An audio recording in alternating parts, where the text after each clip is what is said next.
Welcome to City Line. So many people have been waiting for this show. In fact, I've had friends who've called in already to ask questions of me, and I have no answers for them. But we do have an expert here who's going to answer all of your questions about is it love or is it sex? Dr. Gwendolyn Goldsby Grant. Welcome to City Line. Delighted to be here. Marvelous. Now, you are a media psychologist. You're a certified sex therapist. Does that mean you have all of the answers concerning is it love or is it sex? Yes, and all the answers are in Essence magazine, by the way. I write the advice column, and being a certified sex counselor, and one of the few African Americans, women, females, who is certified in this field. You all hear from Dr. Ruth, right? Well, here's Dr. Gwendolyn. and I'm good in my field. Well, great. Very good. We're going to put you to the test today. All right. What's the most frequently asked question? Is there one? I have a radio show in New Jersey. I'm from Newark, New Jersey, and I have a show called Live, 2 till 5 in the morning. And of course, we can ask all kinds of questions because the children are asleep. One of the questions, one of the things that always come out, or women are always talking about, men perceive their touch as sexual when they want to be hugged. I think it was Ann Landers who said something about, she did a study, and it was very controversial, about women who prefer just to be touched and hugged, and men sometimes misinterpret that. They think that that means that I must perform. So it's all intimacy. That's right. It's about intimacy. Women want to be intimate, and men think they have to perform. You know, and I think they have what I call a performance anxiety, men do. And they need to get more into touch and communication, because sex is just communication. It's just one form. Okay, we're going to get into those differences, but as we did earlier, we're going to invite our audience in. You can call us now at 481-1313. We're going to take as many calls as we can. Well, how do you know if it's love or if it's sex? What is the difference, or is there a line that one can define as a difference? It's going to be very difficult in these United States, in North America, to get that definition straight, because the media seems to present the love-sex syndrome, I call it, to equate love with sex. So we're going to have to go back to some of our basic roots. And our basic roots tell us that love has nothing to do with sex. Are we entering a period where relationships are something new again? You know, we had the free and loose sex 60s. revolution. Right. Yes. And all of a sudden, everybody's talking about relationships. How do I know if I have a good relationship? Well, I'll tell you, AIDS and herpes got our heads straight. Okay? I think that put us back in focus. But I think the sexual revolution wasn't a revolution at all. I think we were just examining different lifestyles, and we found out the lifestyles that we sort of investigated didn't fit our heritage, and African Americans are going to have to look into that. We can't play monkey see, monkey do.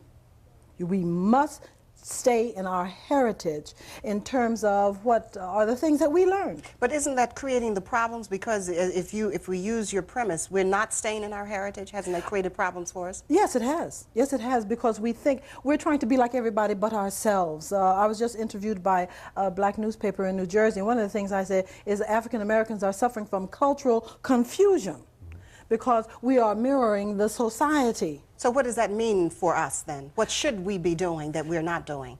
We should get a new definition of sex, and I have one. Okay, give us. My definition of sex is yourself, your total self, from head to toe, from inside to out. All of you is a sexual definition, because we are gender defined when we are born. Our mothers do not want to know if we are an Italian when we are born, or a Chinese baby. If you're an African American, she knows you're going to be black. She wants to know if you're a boy or a girl. And that is where we have our difficulties, because we have two sets of standards for males and females in black and white America. Okay. And that is part of our problem, our sexual definition. You've opened up a can of sexual worms here. Sex, I teach a course in sex. We're going to take a break, and we're going to come back and talk about that and all the other issues you've raised. Stay with us. We'll be back in just a moment.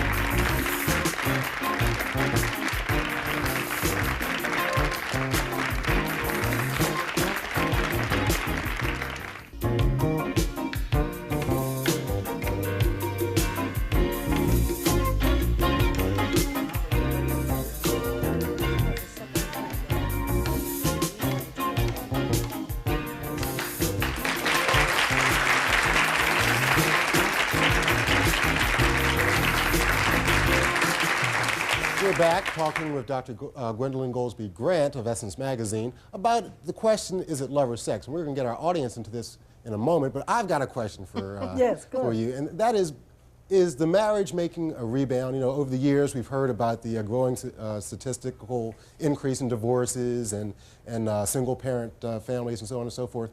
Is marriage going to make a rebound? Marriage is slowly but surely doing that. The figures, the statistics don't show that.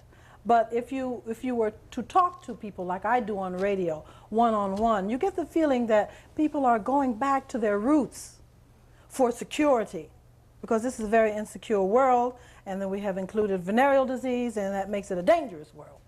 And you die now from your diseases.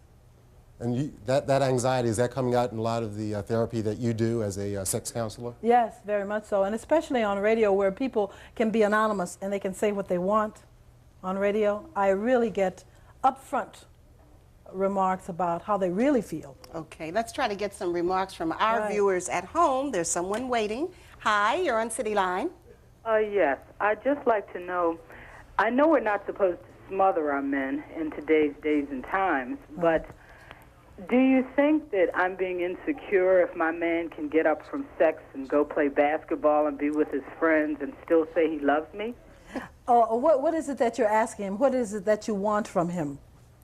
Well, I'd like than a larger commitment from him as far as his time and being with me. Okay, give me A, B, and C. When you finish having sex, what is it that he does not do that you want him to do? Oh, he's great with the sex part. No, I'm talking about the act, as Ann Landers called it, the act in quotes. I'm talking about the afterplay, not the foreplay. What is it you want from him? To be with me and talk and spend some time afterwards so that we can share the experience. Right. Have you told him this? Yes, I have, but I try not to be demanding of his time. How do you tell him? That, when you're angry or when you're upset? No, I'm not upset. Okay. I may go and get something for us to drink, something for us to nibble on, or even turn the music on or something so that, you know, we can relax. What we need to do is tell our partners more of how we feel. They may not always respond right at that moment, but we need to keep the communication lines open. That's so important. All righty. Thank you, caller. Thank you. Let me ask you something, too, Dr. Grant, and it has to do with the differences between men and women. Right. Now, I'm hearing this person on the phone who's saying that she wants something else after the act. Afterplay. And he is fine, it seems. He's moving off. Aren't men and women relating to it all differently? Yes, because females and males are socialized differently. We socialize our children differently as they are males and females. We handle baby infants, male infants, differently than we handle female infants. We tend to coddle female infants more, to kiss them more. And some fathers actually start that handshake at around 7, which I do not go along with. Okay. BT? We invited our audience to participate, and this gentleman has a question right now. My question is, I understand that the statistics show that there are more women than men, and you're saying that relationships are vogue now. How's that going to work if there? One report says there are 223 women to every 100 men. Feel like good odds to me. I was on WLIB radio in New York City, an African American radio station, and we were talking about that in terms of the options that women have. And one of the things that came out of that discussion is the fact that we're going to have to cross what we call class lines. I wrote an article in Essence Magazine about that in April, that sisters are going to have to start looking at the worker, the black working man, as a husband material. Well, see, black people can't afford class. We can't afford snobbish behavior because we're victims of the system. And we're going to have to start crossing lines. What about the whole issue of man sharing? Yes, we got into man sharing also. And we also got into polygamy. What, do you support the whole concept of man sharing?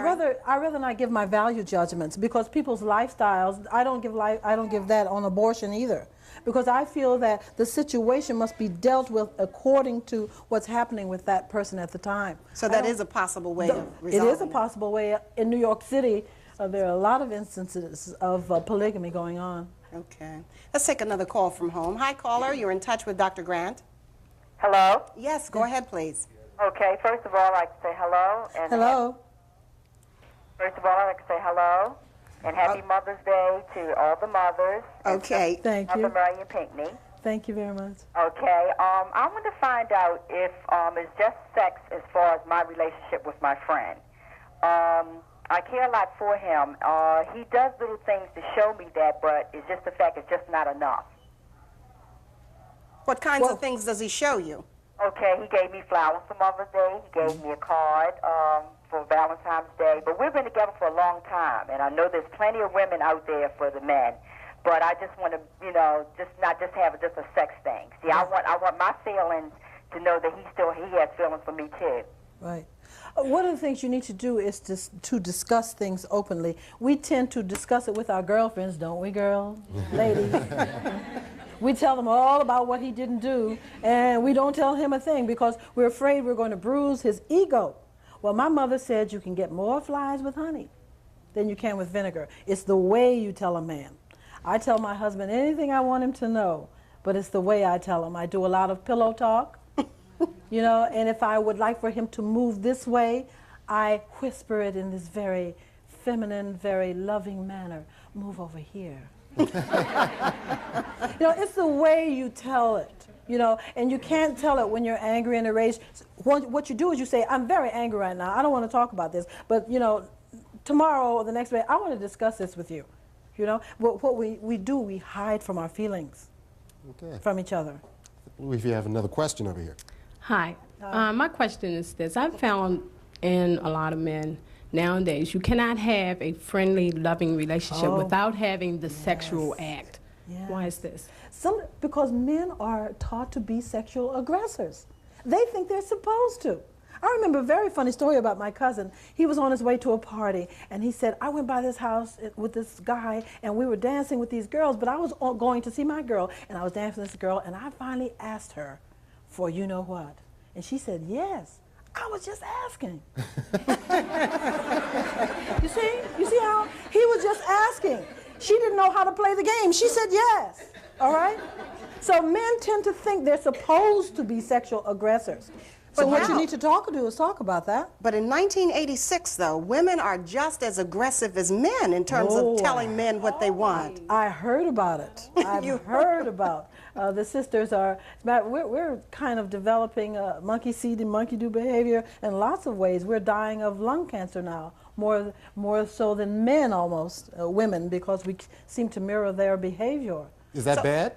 Is that bad? Be yourself. I mean, I know lung cancer is bad. I'm talking about the monkey see and Shakespeare said, to thine own self be true.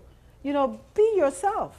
And that's a big job. So how do you deal with this whole issue of what the young lady talked about in terms of, well, I'd like a good relationship with you. I'm not talking about sex. You need to talk it out. What we do, we don't want to talk about sex. We don't want to say the word, because what we do is when we say the word sex, it conjures up sexual intercourse. But what I want to do is change your mindset. When I say sex, I mean myself. Okay, audience, I say sex, you say self. Sex.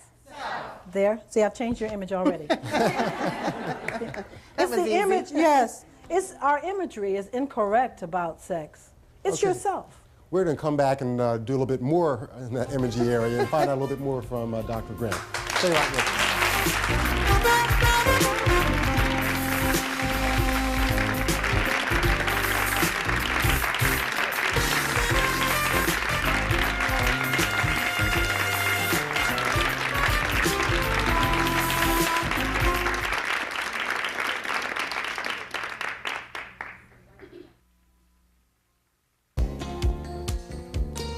Now here's this week's community calendar. Hello, my name is Suzanne Lacey.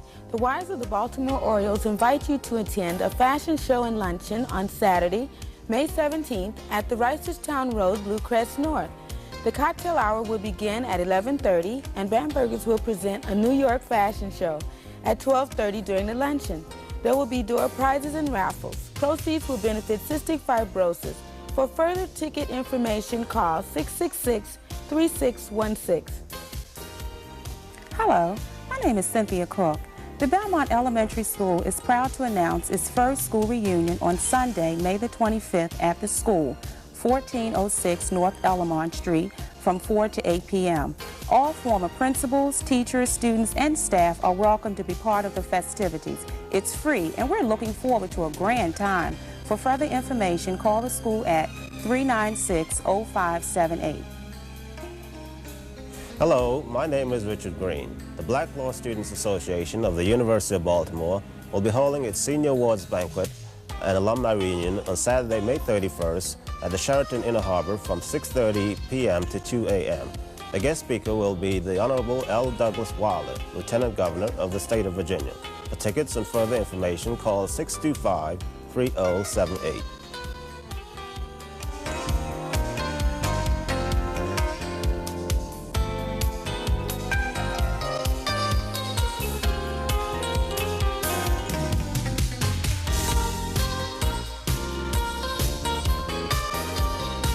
If your group or organization would like to announce an event, please write us in care of City Line, WJZ-TV, Television Hill, Baltimore, Maryland, 21211, or call us for further information at 466-0013 between the hours of 9 and 5.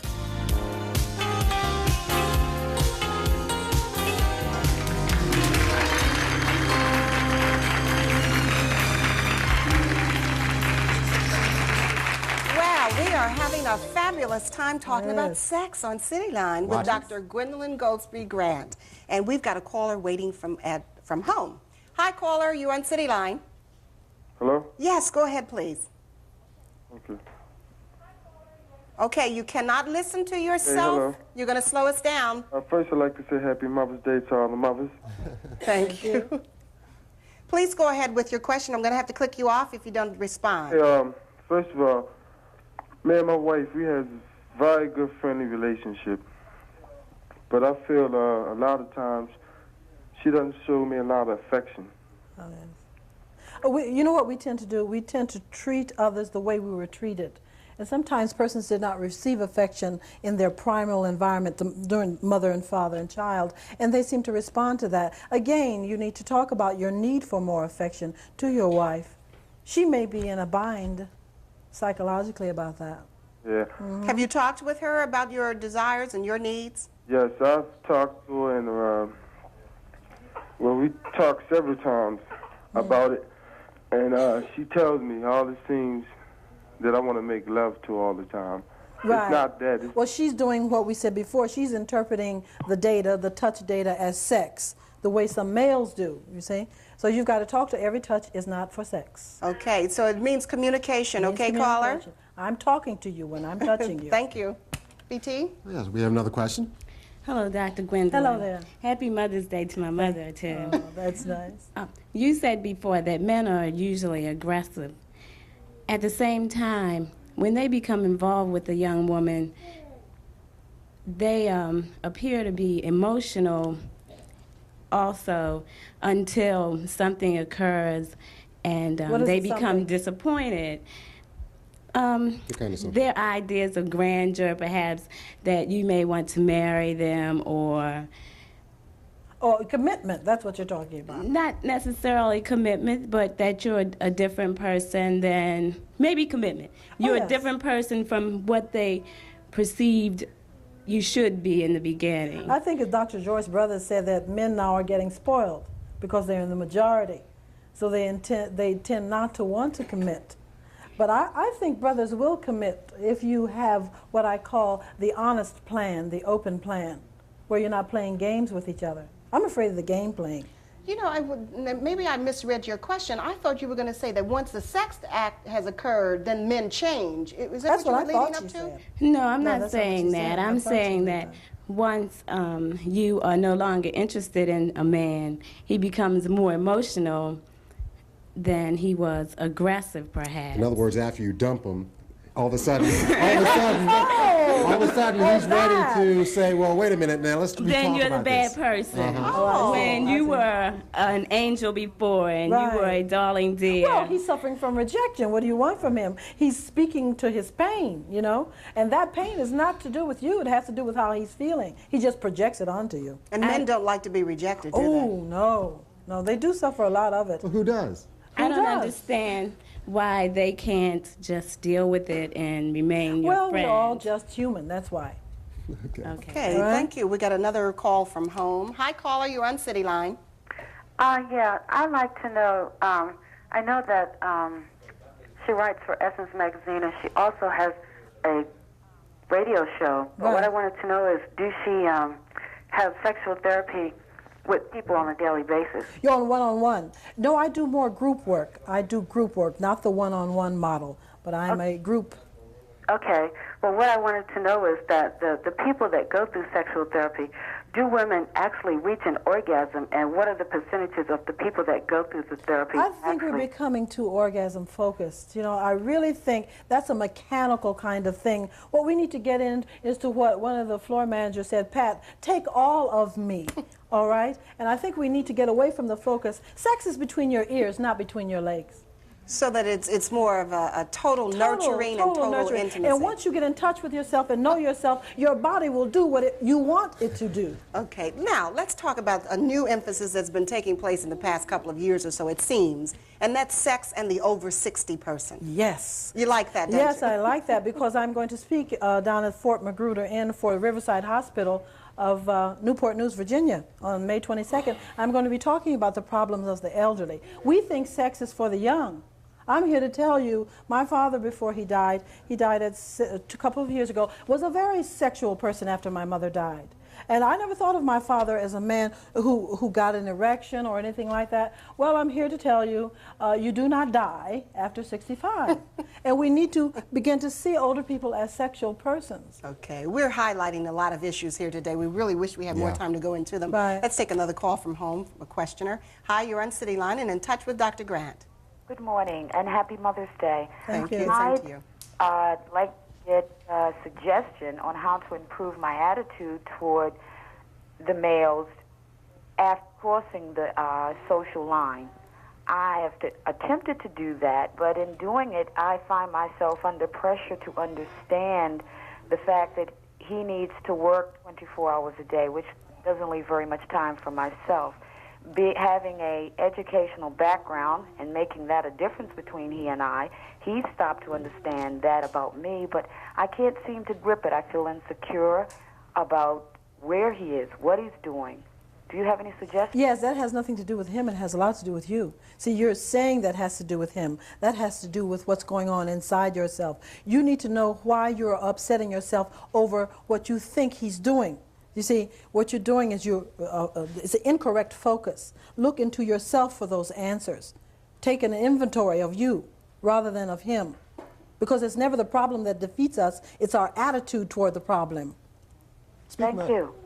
Speaking about attitude, I was talking to a female friend of mine the other day, and she was talking about a problem she had, a friend of hers had, and she accidentally slipped up and said something about men that was a total generalization. Right. She said, oops, I'm sorry. Said, no offense taken. Right. But it's an attitude. It's an attitude that I guess men have about women and women have about men. We live out these stereotypes of each other. You know, we never get to the real me and the real you. And one of the ways to do it is what we're doing on City Line. Open it up. Sex is not pornography. That's a 42nd Street mindset. Sex is yourself. And we should be able to discuss that the way we discuss what toothpaste we're going to purchase. Okay, now your column. We have just under a minute left. We want to get to your column. It's called Just Between Us. It's in Essence. It's an advice column. The history of the advice column comes through Ann Landers, but I don't write that kind of column. I consider myself a mental health educator, to educate people how to handle themselves. I don't give advice, because I think you run out of advice, you know, but I am basically a school teacher. I started out that way. You know, I started out as a school teacher. So the educator is still there. The educator is there in me. Okay. Old Howard University is still in me. Dr. Gwendolyn Goldsby Grant, thank you for coming to City Line, media psychologist, certified sex therapist, and radio personality and everything else. Right, and a mother of 3 children. Oh, and a husband who is a president of the city council of Newark, New Jersey. Thank you so much for coming by and enlightening us today. Yes, I had a great time. We're going to take a break and come right back with the newscap and T. Montiel.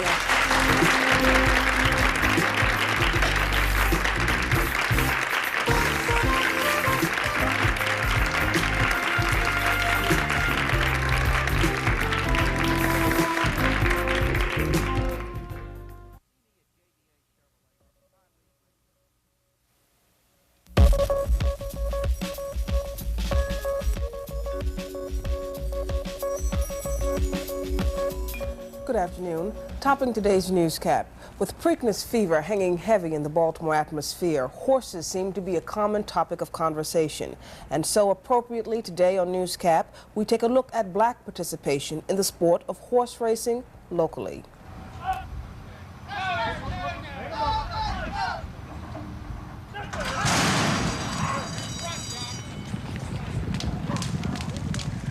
Ask any horse racing enthusiast and they'll tell you that blacks have been involved in the sport of horse racing since its inception. In the early days of Maryland horse racing, there were very few black owners. Many blacks were either not interested or did not have the financial resources. There were, however, many black jockeys, grooms, trainers, exercise boys, and hot walkers. Whatever their reasons, many were attracted to the sport, like former jockeys Carl Griggs and Lewis Scott. Well, I was in Virginia on a farm, and the man wanted me to exercise some horses, and I come to exercise horses, and he asked me, did I want to be a jockey? And I said, yeah. This was around about 32. I was 16. $30 a month as your salary, then you get $10 every month you ride in. I was always small, and I was too small to do anything else. So my father, he worked around horses. So he suggested that you're going to be too little for anything else. You just want to try to be a jockey. All by myself, no one forward. There is a rich tradition of black Marylanders in the horse racing industry. Historian Serena G. Mills, author of The History of Park Heights and Old Hilltop, shares the story of a Maryland historical figure. U.B. Blake, at the age of 12, became an exercise boy because he put his age up to 14 so that he could work. U.B. was from a Baltimore family, and his mother had started him learning piano music, but he wasn't too keen on it at that time. However, in the course of time that he worked at Pimlico, he was an exercise boy. Baltimorean Beulah Kahn hails from a proud tradition of racehorse owners and trainers. One of her more prominent ancestors is jockey Isaac Murphy. That you have during all Kentucky Derbies that never was defeated in the Kentucky Derby. He and my father were first cousins, sisters' children. And of course that makes him my second cousin. And my brother, which was the oldest boy in the family, he followed my father's footsteps. He was an exercising boy, and then he went to jockeying, which he went to Warrenton, Virginia, and that's where he learned. And when he came back, the people took a contract out of him, and then he started riding. The first race he rode, right at Pimlico, he won it.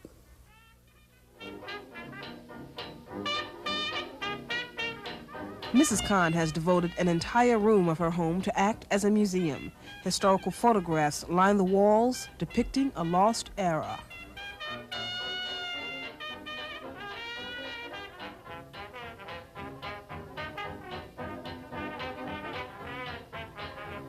The horse racing industry, like many others, has had its share of discrimination. Those who frequent the track remember those days well. I remember when blacks wasn't allowed in the clubhouse, and also in the other parts of the racetrack. You could almost count them, but now you can't count them because you'd run out of numbers. Nevertheless, the industry has consistently proven that if you are capable of doing your job well, nothing else matters. The black and the white is all the same. If they own the horses or if they train the horses, they're all the same. They all got to do the same thing, and that is to train the horses. As the industry grew, noteworthy changes were incorporated. Blacks began working in highly visible administrative positions. Dr. Ernest J. Colvin is the first and only black to serve on the Maryland Racing Commission, a position which is appointed by the governor. We had more blacks involved in working for the commission. You know, their visibility itself would promote more black people getting involved in the game, because sometimes you can get the feeling that it's not a black person's game, and I think it's as much a black person's game as anyone else. Today, many horse racing buffs believe that with educational avenues more readily available, many blacks have overlooked horse racing and have chosen viable high-tech professions instead.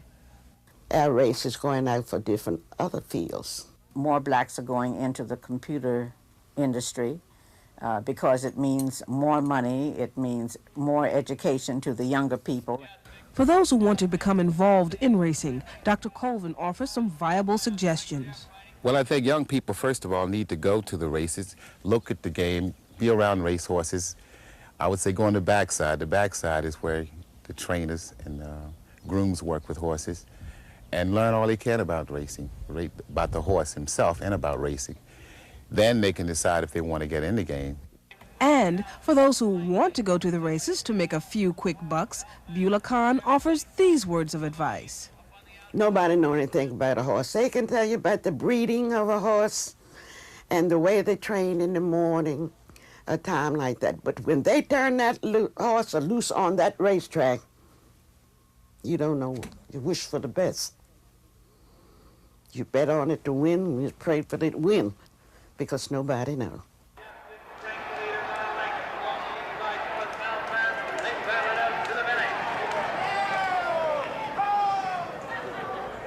For anyone interested in learning more about the sport of horse racing, they can begin that education this upcoming weekend when the Preakness comes to town. And that is today's newscap. I'm T. Montier. More of City Line up next. Have a good afternoon.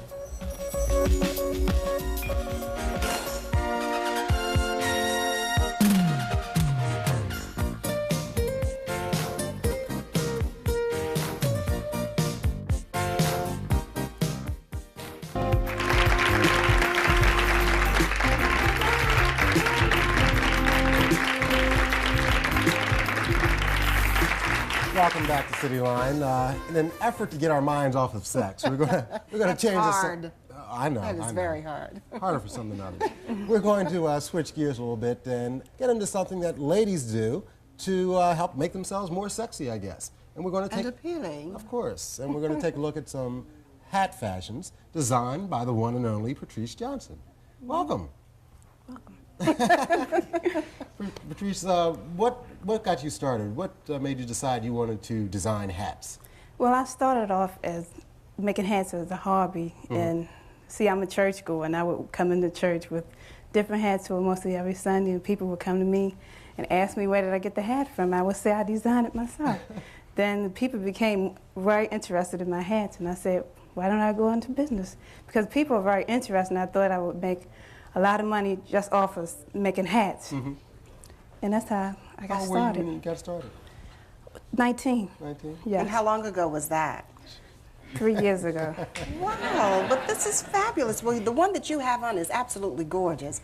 And we can tell right now that the models that are wearing your hats have some gorgeous designs as well. Let's look at those.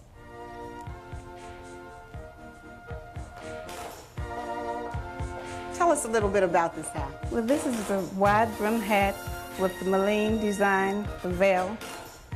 And it is worn for evening fashions or formal wear. I think it looks just marvelous. Gorgeous. This is a horsehair braid hat, a satin frame with a sequence design in the front. And this is for balls or banquets. This is not an ordinary hat you wear every day. So it's a fancy topper. Yes, something way out. This is a regular hat, box hat, with sequins on the top of the hat, iridescent sequins with a veil, horsehair, design in the back. This is a small frame hat with pearls. What is this, a beige? Yes, cream beige. This is kind of a way out style hat. What inspired you in this one? Well, I just love the flowers. I thought it looked different from other hats. Looks like Easter to me. Yes, with diamond in front, with a little bow in the back. This is a small frame hat, the yellow veil design, the front and the side. What is that material, satin? Yes, satin. It's gorgeous. Popcorn veil. What do you call the veil? Popcorn veil. Popcorn veil, okay. So this is a wide brim hat with pink diamonds front with a veil. Wow, it seems very romantic. Yes. Okay. Well, this is a way out hat. Something that I put together. I thought it would be different from the other hats. This is the honeycomb hat. Looks almost like a hairdo, except for the color. It could be worn at parties. Looks like something appropriate for Patti LaBelle. Yeah. This is a red sequence hat with the Malene design in the front, honeycomb design. This could be worn at parties, banquets. But not to church. Well, there are some people that wear sequins. A lot of people wear sequins hats at church. Okay, People want to be different. This is another sequence hat, plain pillbox hat. Sequence design in the back. I love the way that's wrapped around her hair. It's very different. It's gorgeous. Okay. This is a pink brim hat with pearls around it, with a Malene design in the back, with a veil in the front to complement the hat. Long veil. Are veils still big? Are they coming back? Many people love veils. This is a pink and white hat with white specks on it, with a pink design in the front with a white rose.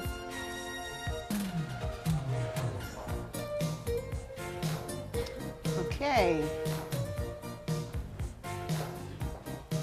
This is a plain, large brim, light blue hat with a bow design in the back, trimmed in ribbon.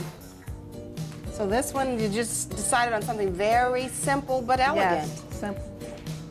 This is a sequence turquoise hat, the veil, the horsehair design on the side. This could also be worn at churches. Okay. Do hats often say a lot about the individual? Yes. This is a sequence hat, sequence design hat with a large bow on the side with blue specks.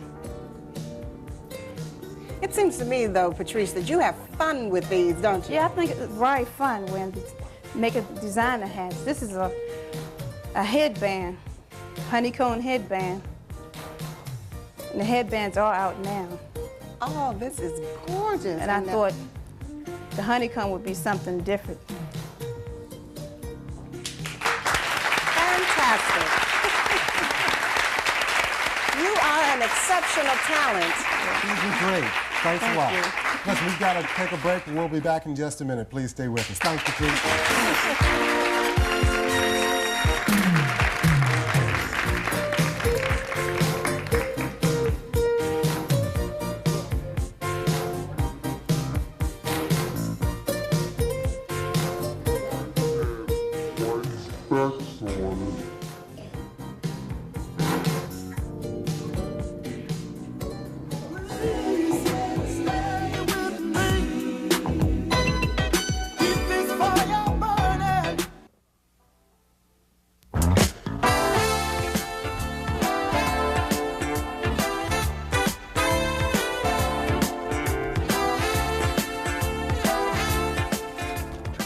Hi, Harold Anthony here.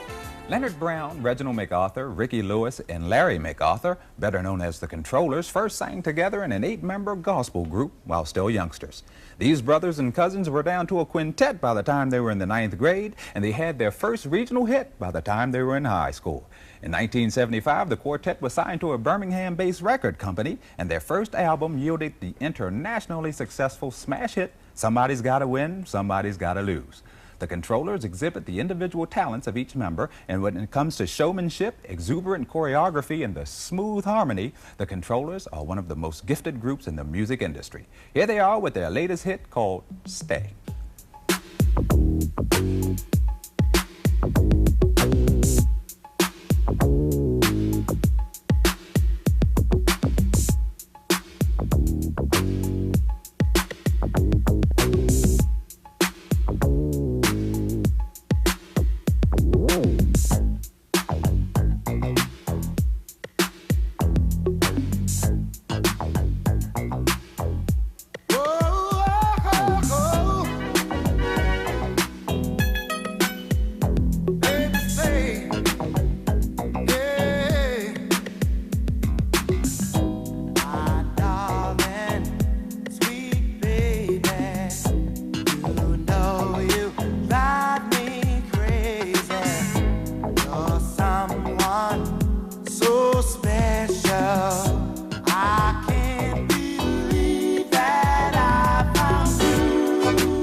something, oh girl, that keeps my fire burning.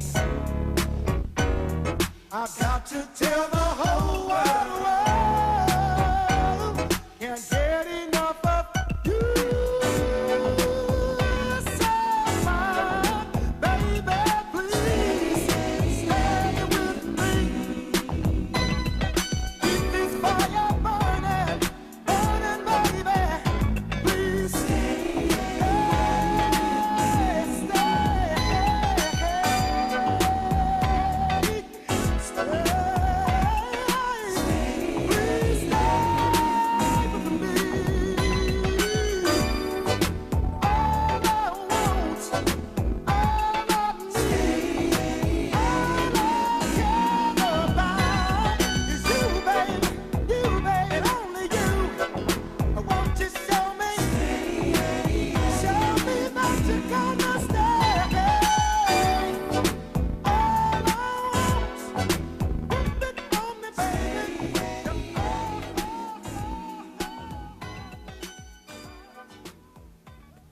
That was the smooth harmonic sounds of the controllers.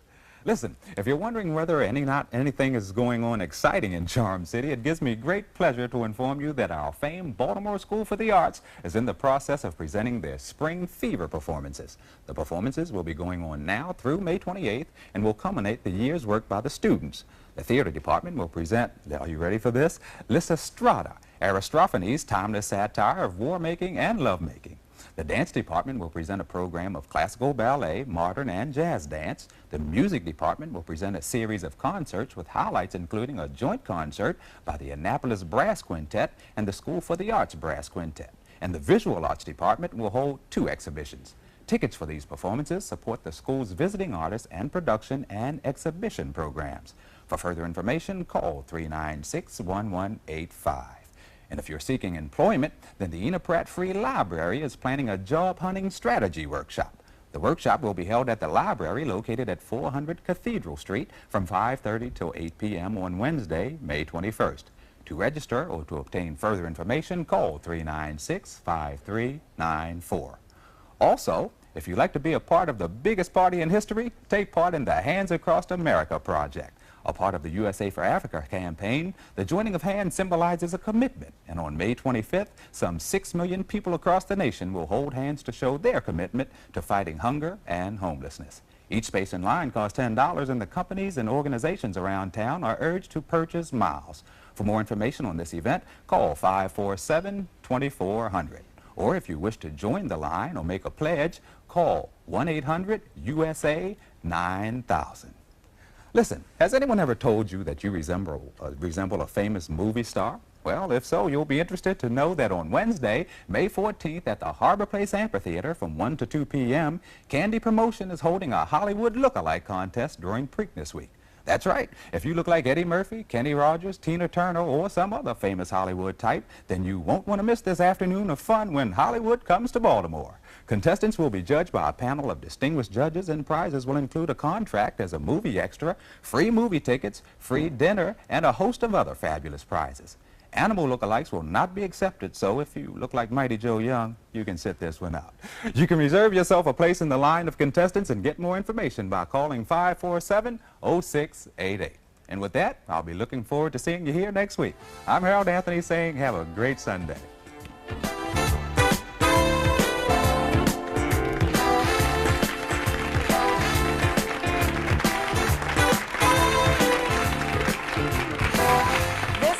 A delightful show for us today, and as we told you at the end of the segment with Dr. Grant, we're going to have her back in the fall. Got to. And by the way, if you'd like to see more of Patrice Johnson's hats, they will be on display during the show tonight at Odell's at 7 o'clock.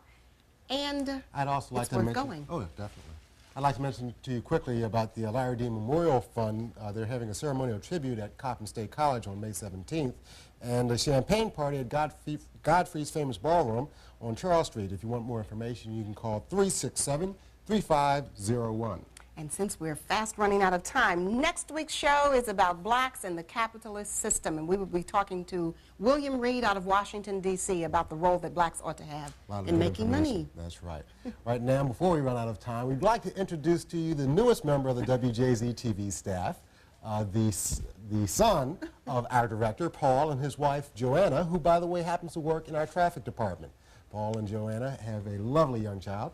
There he His name is Richard Theodore Wise. Teddy. That's Teddy Wise. That's Teddy Wise. And welcome to the world, Richard. I want to congratulate Paul. He hasn't had any sleep for this past week, so please bear with him.